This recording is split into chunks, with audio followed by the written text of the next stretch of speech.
Snark Squad. Babes, it's Monday morning. The espresso shots poured, the caffeine hitting, and babes, we are not okay. In 36 hours, this is over. That's it. Just 36 hours. Well, and we never have to hear about these people again. And also, we can't stop watching because this is a complete and utter dump, and we are obsessed. I mean, we have not seen chaos like this since, like, Love is Blind seasons 9 and 10. But, babes, this, iconic. Completely iconic. But before we get into the absolute wreckage of this weekend, let's just set the parameters for today's deep dive. Because if you're listening to this right now, you know exactly the kind of mess we're dealing with. Well, we are dealing with a full-blown crisis. Exactly. We are looking at the total explosion of the modern reality TV ecosystem, and we are using the final dinner party of this season as our primary case study. Because we're going to explore the psychological warfare, the influencer economics, and just why these manufactured environments push human behavior to the absolute brink for your entertainment. Because what we just witnessed wasn't just bad romance, right?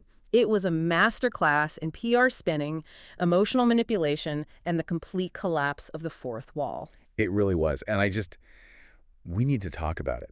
Because what kind of people go on these shows? Like, in 2026, is everyone just using the screen as a social media launchpad? Yes. The short answer is yes. It just feels like genuine romance on television is totally dead. Yeah. I invest my emotional energy. Like, I am watching these people walk down the aisle crying on my couch, and it turns out they're just holding out for a drop shipping deal or like a discount code on teeth whitener. Right, but see, you're mourning a bygone era because you're analyzing this through, like, a 2014 lens. I just miss when people were pathetically in love with the idea of love. I know, but the anatomy of a reality TV cast member in 2026 is essentially just a small corporation looking for seed funding. The currency they need isn't love, it's our attention. The clout-chasing epidemic. Exactly. It's an economic strategy. The people casting these shows are no longer looking for the naive romantic. They are looking for the highly optimized digital native who understands that screen time equates to monetization. Like, let's just look at Danny. Or, as the internet is so brilliantly calling him, Timu Conor McGregor. Oh my God, that nickname is so painfully accurate. I can't even. And he brought his friend, what was his name, Will? Yeah, Will. Who clearly thinks he's Channing Tatum. They are treating a televised wedding like a literal casting call for a fitness app. It is pure, unfiltered delusion. And it's a calculated delusion, you know? You have people bringing their quote-unquote look-alike friends to establish a brand identity right out of the gate. They understand that the secondary characters can also build a platform. It's so transparent. I mean, look at Alyssa. Alyssa is a literal practicing influencer. She purchased an airport billboard of herself. Wait, we need to actually pause and examine the economics of that for a second. So. Because if you are a listener who travels, you know how incredibly expensive airport advertising is. Oh, it's astronomical. You are paying for a captive audience standing in TSA lines. You do not spend thousands of dollars on an airport billboard if you're looking for a husband. No. You do that if you are looking for brand awareness. The show isn't real anymore. It's an extended, televised audition for brand ambassadorships. They just hold on for 3 months, terrified of getting canceled, just hoping the algorithm favors them when the season wraps. But why does the audience put up with it? Like, if you're sitting at home listening to this, you're probably screaming at your screen just like I am. We are watching these collateral damage partners like David get emotionally eviscerated for the sake of someone else's screen time. It's collateral damage for engagement. It makes me so furiously angry. Danny led Beck on for weeks. He didn't need to do that. He was posting thirst traps on his socials the entire time. Like, babe, we know your endgame. Are we doomed forever to watch fake relationships? Is there any coming back from this hyper-monetized version of reality television? Well, the structural integrity of the show actually demands this kind of fake behavior now, which is the fascinating part. How so? Because the producers need to have at least 4 couples still there at the end to draw an audience for the final commitment episodes. You can't have a finale with just one couple. Right. That would be a terrible finale. Exactly. They need the loved-up couple, the will-they-want-the couple, and the dramatic dumping couple. They needed to keep Alyssa and David and Beck and Danny through to the end just to make the numbers. Even though anyone with a pulse could see both of those couples were completely doomed from the start. It's literally from day one. So the dying couples become hostages to the production schedule. Can it be fixed? I mean, only if they aggressively cast everyday people who have zero digital footprint, which is almost impossible today because existing off the grid makes you a liability to background checkers. Okay, if you're listening, Tell me you wouldn't want to see me tear these people to shreds at a dinner party. Because I've been spiraling in the DMs all weekend, and I am officially making a proposal. Oh, God, here we go. I'll take one for the team. I will apply to the show, go completely undercover, and represent the people from the inside. I will promote the Snark side nonstop from within the belly of the beast.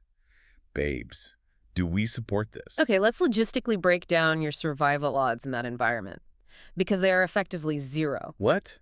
I would be the voice of the people. No, you would not survive the psychological warfare. I would call out the toxic behavior to their faces instead of behind a microphone. You would be beefing with someone like Beck within 24 hours. Well, yeah, probably. You have to remember how these environments are constructed. They are designed to break your emotional regulation. They deprive you of sleep. They isolate you from your real-world support system. And they literally ply you with alcohol. Okay. Yeah. You react emotionally to things in normal life. In that pressure cooker. You wouldn't be the heroic voice of reason. You'd be chewing your sourdough bread with rage, throwing wine, and trapped in a contract where they edit you to look like the most unhinged person in Australia. Okay, fine. My reality TV dreams are officially dead. But if we are talking about unhinged edits, we have to talk about the wives this season. We do. Because Danny made a comment about them being bad wives, and I'm getting incredibly defensive about them. I knew you would. Because society expects women on these shows to be absolute saints, like infinitely patient, perfectly styled therapists for men who show up offering nothing but bad haircuts and polyester suits. Okay, let's look at the actual data here, though. No, listen. Yeah. When a man acts out, he's just finding his way. When a woman shows a sliver of frustration, she's instantly labeled a psycho, a mean girl, or a bad wife. The expectations are astronomically higher for women, and it makes me sick. Wait, I have to stop you there. Are we really blaming societal double standards when we just watch someone fake cry to manipulate a room? I mean, no. That's not a gender expectation. That's just objective emotional manipulation. Yeah. Look, I understand your frustration with societal norms, and yes, the crazy wife trope is definitely a tool production uses. But let's look at the objective data from this specific season. Fine, look at the data. Did we just witness horrific behavior from Beck, Gia, and Alyssa? Yes. Jealousy, manipulation, and cruelty are not gendered traits, but this specific group of women actively weaponize their emotions. Ugh, I hate that you're making sense right now. There were 3 women who went on emotional tilt constantly with jealousy and were never able to relax and trust their partners. Scott, Danny, and David had no intention of being unfaithful, but they had to waste all their time reassuring these jealous brides. Okay, I will concede that Gia and Alyssa have acted terribly, but I refuse to give Danny a pass for anything. Nobody is giving Danny a pass. We are just stating that the psychological warfare these specific women engaged in cannot be excused by a broader sociological double standard, and that exact delusion is the fatal flaw. You cannot sustain a highly curated PR image when you are living with someone 24/7. The cameras eventually catch the cracks, which explains exactly what happened at the final dinner party. Oh my God, the final dinner party, episode 36. My jaw was literally on the floor for the entire 90 minutes. It was pure chaos. I was pacing my living room. I was yelling. The edit portrays these women as completely unraveling, and I was absolutely living through the drama, the audacity of Beck, the audacity of Gia, and honestly, the sheer cruelty of Alyssa. Fuck Beck and Gia and their mean girl behavior, and honestly, Alyssa too. It was pure caffeinated outrage, and the audience is universally reading these moves as sociopathic optics management. So let's just set the scene for the listener. Yes, paint the picture. The final group get together before final bows. You could feel the hostility radiating through the television screen, cutlery clinking against the plates, the incredibly loud crunching of sourdough bread. Well, the audio mixing on the crunching bread while people's lives were falling apart was honestly cinematic. It really was. Have you ever noticed how loud chewing sounds when nobody is speaking? Because human ears are primed to hear chewing when there is an absence of safe social chatter. The silence of the room just amplifies the mundane. It was dinner and a show. But we have to start with the biggest, messiest, most embarrassing lie of the season. Gia's big Melbourne lie. The most fascinating part of Gia's lie isn't that she told it, it's how poorly she executed the geography of it. It was so bad. She sent Scott a voice note confirming she flew to Melbourne to spend time with her daughter. She skipped town, completely ignored him, and let the rumor mill spin. The entire group thought she was in Melbourne. She really thought she did something there. She thought she was executing this brilliant, untraceable evasion tactic. But for the listener who might not be familiar with the geography here, let's look at the logistics. Perth to Sydney is a massive flight. It's roughly the same as a cross-country trip. Right. But she acted like she flew from Melbourne to Sydney, which is less than an hour's flight, just to avoid talking to Scott. To pretend you are in Melbourne while actually hiding in your Sydney apartment requires avoiding communal areas, avoiding cameras, and ordering delivery under fake names. It's a logistical nightmare. And then the absolute hero we didn't know we needed, Philip. Oh, Philip, who has somehow become the unexpected gossip king of the season, gets in the apartment lift the day before the dinner party. You can just picture the mundane reality of Philip pressing the button, the doors opening to the fluorescent lighting of an apartment elevator, and who is standing there? Gia. But she's not just in the lift. She is wearing a literal green emergency blanket. I cannot emphasize the sheer comedy of this enough. For context, an emergency blanket is one of those highly reflective foil thermal blankets you see marathon runners wearing, or like people in disaster zones. Yes. Why did she have one? Why was she wearing it in an elevator? I'm still laughing about it. It's like she thought if she wrapped herself in reflective material, she would be invisible to the cameras. Yeah. Like maybe she thought it wouldn't reflect the flash of a paparazzi camera. She thought she was Jason Bourne, but she was just a terrible liar who got caught by the nicest guy on the cast who literally just wanted to use the elevator. And then she returns to the dinner party, and instead of just owning it, she gets pulled into the bathroom by Beck. Ugh, this bathroom scene. I actually felt terrified watching it. It's like watching a villain origin story play out next to the toilet stalls. This wasn't just gossip. We were watching real-time crisis management. Beck essentially stepped in as an unhinged crisis account manager. Totally. Think about the acoustics of a bathroom, the tiles echoing, the frantic whispering.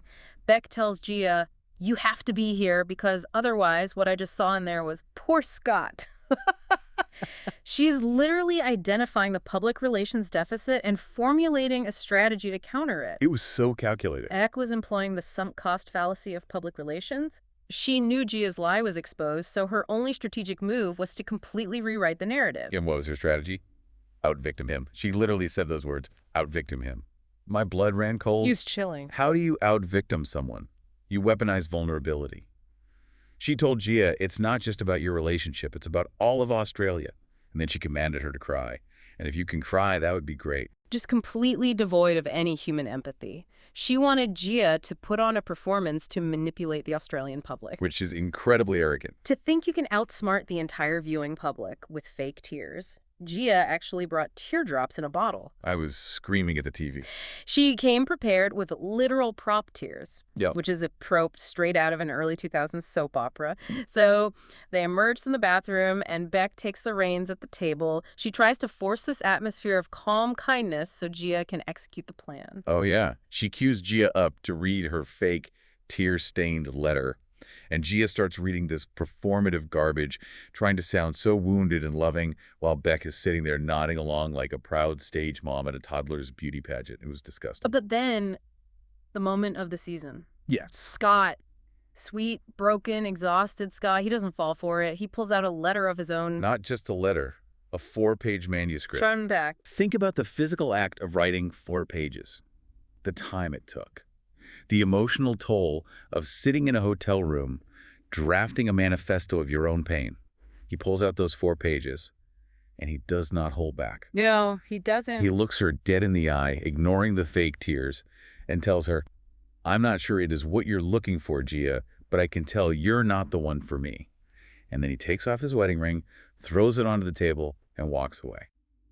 I was cheering in my living room. I wanted to give that man a standing ovation. It was a beautiful display of someone finally establishing their boundaries. When you were gaslit for months, you need a written record of reality to ground yourself. You bring receipts. He brought all the receipts. And what's truly fascinating is Gia's immediate pivot. The second she realizes the crying didn't work, that the out-victim strategy has completely failed, she instantly deflects. There's no mourning the relationship. She immediately tells the rest of the table at the end of the day it was a showman's. I couldn't believe it. She claims Scott was only interested in her for sex, trying to entirely rewrite the history of their dynamic to salvage her ego. Just completely throwing him under the bus the second the prop tears dried out. Yeah. But Stella and Philip were having absolutely none of it. Stella looks at her and just tells her to cut the shit. I love Stella. God, I love Stella so much. They completely shut down Gia's narrative. Nobody bought it. Well, the rest of the table had just watched Scott deliver a 4-page document of raw, agonizing truth, while Gia displayed no actual emotion throughout his speech. David actually pointed that out at the table. You did. Good for David. So Gia finally realizes she has no audience left. She admits she lied about being in Melbourne because she, quote, stupidly thought Scott would chase her. When he didn't, she rips off her microphone and leaves for good. Bye. And Scott's reaction, he literally says, I feel like I've just got a massive weight off my shoulder. He looked like a man who had just escaped a hostage situation. Let someone else put a leash on that toxicity, because Scott is free. But as if that wasn't enough chaos, we then have to endure the most cringe-inducing, physically painful moment of the entire night. Oh, here we go. Alyssa and David. The proposal from hell. I am still recoiling from the secondhand embarrassment. To understand the sheer tragedy of this, we need to look at the context leading up to it. The vibe at the table is already horrific. David, for some reason, tries to get Danny to admit that he loves Beck in front of the group. Why did he do that? I don't know. Danny, of course, dodges it entirely. David literally tells the camera, there is writing on the wall, Beck, and one day you might open your eyes and read it.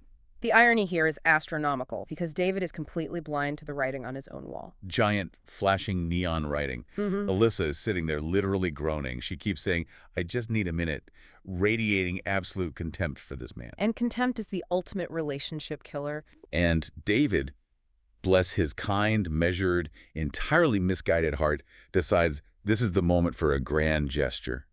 Grand gestures in toxic relationships are just desperate attempts to reset the narrative. He ignores her obvious disgust, and he gets down on one knee at the dinner party table. It's a bold move, and an incredibly poorly timed one. You can picture the horrible fluorescent lighting hitting the table, the dead silence in the room. He pours his heart out. He tells her he loves her, kneeling on the ground. Oh, God. And Alyssa just stares at him blankly, the plastic sheen on her hair under the dinner party lights just radiating coldness, and she snaps, "Too late, doll," and storms out. Too late, doll. I physically gagged.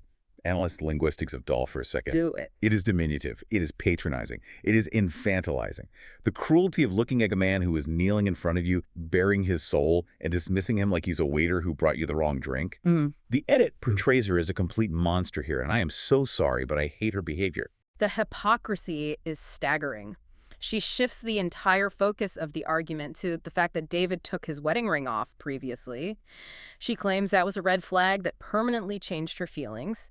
She claims she can't be bothered with him because he showed her who he is. Oh, please, let's talk about her red flags. Let's talk about the alternate guy. Exactly. For the listener who might not know, an alternate is a backup participant kept isolated by production in a separate hotel, just in case someone quits early. They aren't supposed to mingle.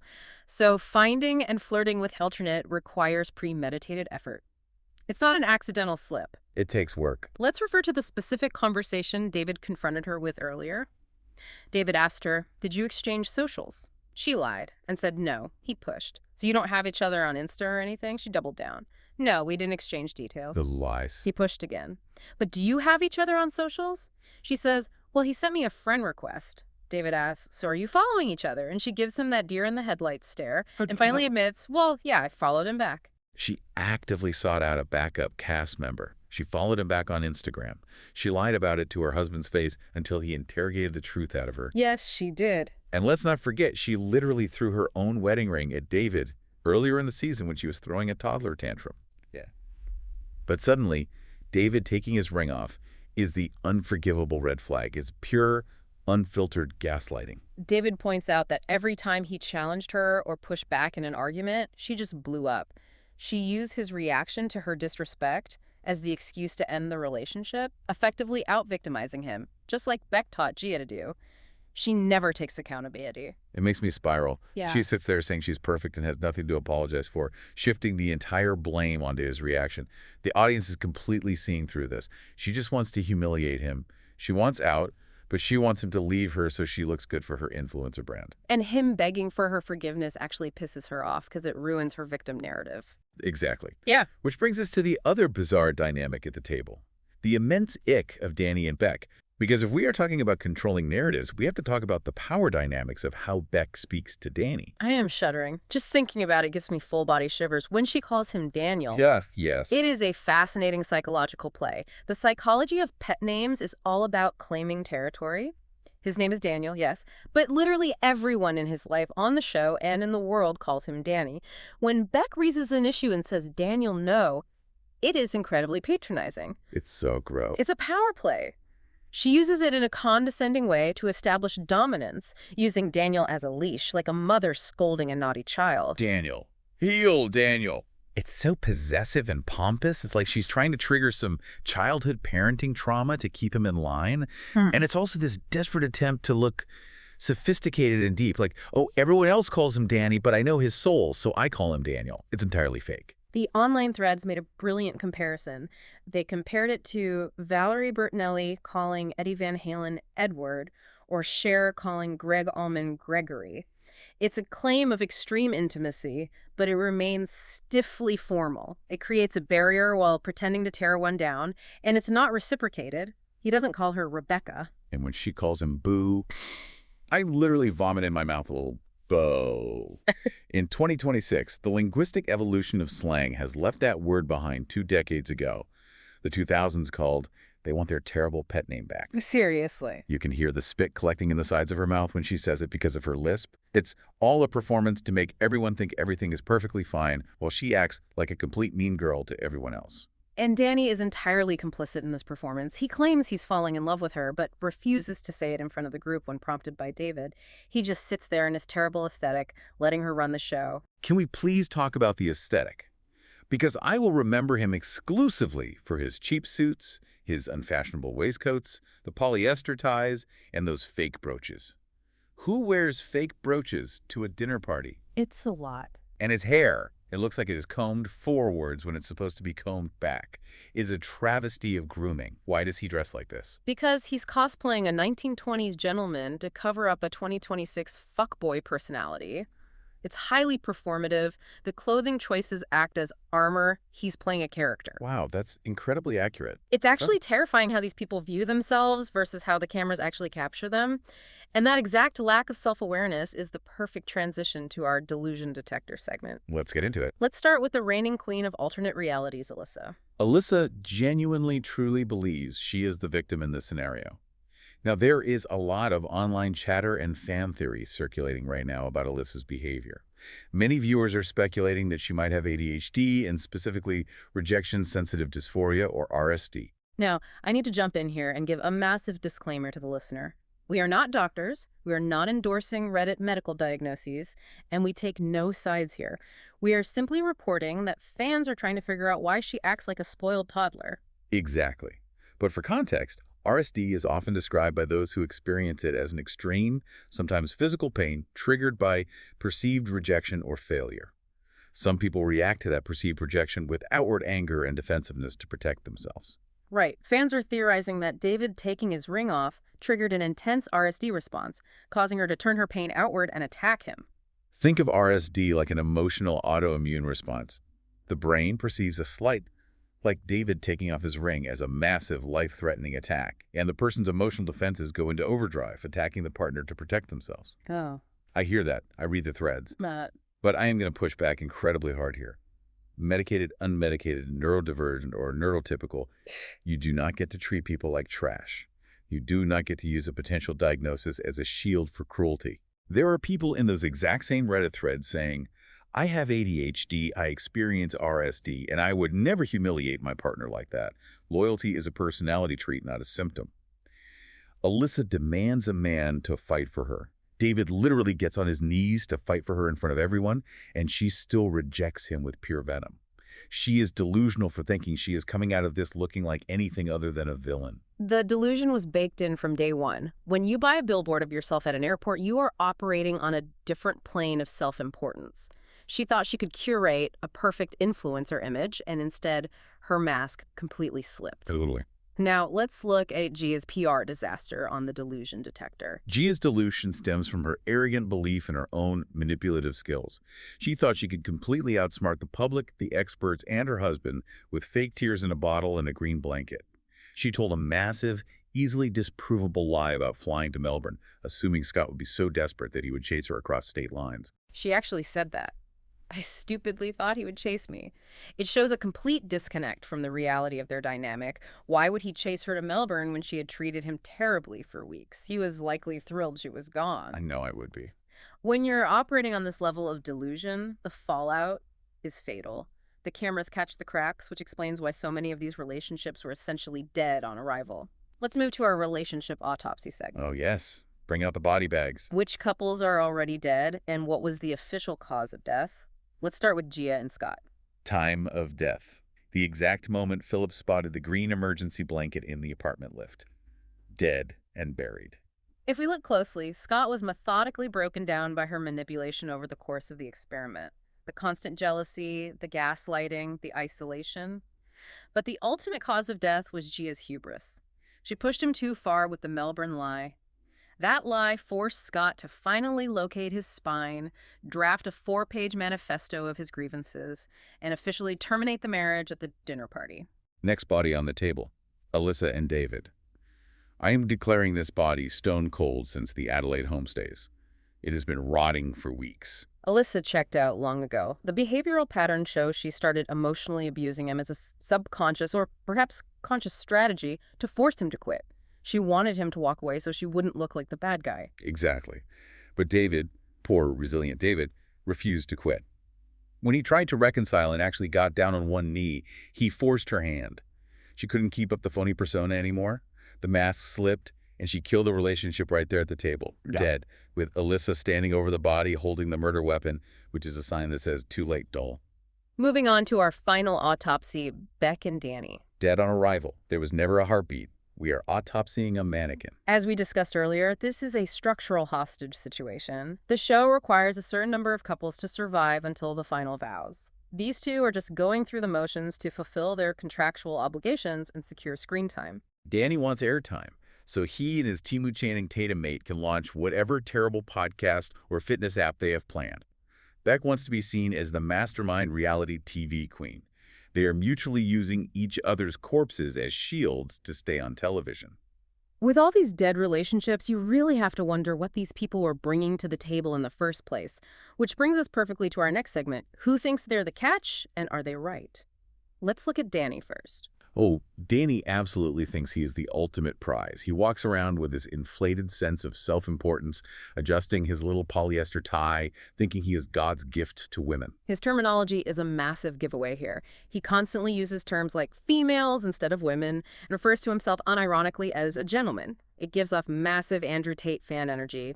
It's a very specific, performative brand of chivalry that actually masks deep insecurity. He thinks his fake brooches and his stoic silence make him a high-value catch in the modern dating market. I saw a comment online that was so spot on. It said, "He is why women stay single or in situationships." He is the exact archetype of the guy who does the bare minimum of performative politeness while offering zero emotional depth and expects you to worship him for it. Verdict, absolutely, unequivocally, not the catch. Let's evaluate Alyssa's influencer complex. She clearly believes her physical appearance and her social media following excuse her horrific communication skills. She is so arrogant. She thinks she is the catch of the century. She expected David to grovel at her feet, and even when he did, she treated him like dirt. She doesn't just want to leave him. She wants to humiliate him for daring to question her perfection. Verdict, a walking red flag, not a catch. Ironically, David was the real catch in that dynamic. He was kind, he was measured, he was patient to a fault, and he was genuinely willing to fight for the marriage. He was too good for the highly toxic environment he was placed in. He really was. But I need to cleanse my palate. I need to wash my eyeballs. Let's talk about the actual catches of the season. The only people who emerged from this toxic sludge with their dignity intact. Stella and Philip. The contrast is staggering. Let's look at how Stella handled conflict versus the other women. Earlier in the season, Stella gave Scott a completely innocent compliment. Gia instantly lost her mind with jealousy and accused Stella of flirting. And how did Stella react? She didn't cry. She didn't run to the bathroom to plot a PR strategy. She held her ground. She has strong body language. She knows exactly who she is, and she didn't let an entitled mean girl spook her. She handled it like a mature adult. Philip and Stella are the only participants who aren't hunting for clout. They aren't trying to build an influencer empire. They actually trust each other. They exhibit secure attachment styles. They don't engage in petty jealousy. And they don't perform for the cameras. Philip went to the dinner party, made polite conversation, and left when the environment became too toxic to endure. They are the true heroes, the only real catches of the entire season. Verdict, icons, protect them at all costs. We know who the heroes and villains are, but we only have a few grains of sand left in the hourglass. Moving into our final countdown chaos. What happens in the last 36 hours? The impending final vows. My stomach is in literal knots. With so many couples dead on the table, it looks like only 3 couples might actually make it to the altar to pretend to like each other. The permutations are bleak. Will David finally run, or will he subject himself to more humiliation for the sake of the cameras? Will Danny pretend to love Beck to the bitter end just to secure that final episode airtime? It's a grim countdown. But I have some devastating news for you. What? What could possibly be worse? Even after these 36 hours, it's not over. The streaming network Stan is keeping us hostage for 2 more weeks. There are reunion episodes. This is standard practice in the streaming wars. Dragging out the drama across multiple weeks is all about subscriber retention at the end of the quarter. No. 2 more weeks. I cannot look at Gia's face for another fortnight. I cannot listen to Juliet. I cannot watch Beck's lips move. I am in emotional agony. Why are they doing this to us? Because chaos is currency, and they are bankrupting our sanity. The real question is, will the reunion actually hold anyone accountable? Historically, these reunions are unfulfilling. They let people off the hook to preserve relationships for future spin-offs. Not this time. If you are listening, you know we demand justice. I need a full PowerPoint presentation in 4K resolution documenting every single lie from Melissa and Gia. I want the receipts on the projector, no mercy. I want the experts to grill them until they cry real tears, not tears from a bottle. We can only hope. But until then, we have to survive the final vows. Espresso chaos. Emotional damage. 36-hour countdown. MAFS madness. Are we ready for this to end? Who do you think was the absolute worst this season? And the ultimate question, babes, would you ever actually go on this show? Rate, review, subscribe, send your submissions. Send this to your messiest bestie. Thank you to the Snark Squad for surviving this week with us. Stay shady. Stay iconic. And we'll see you on the Snark side.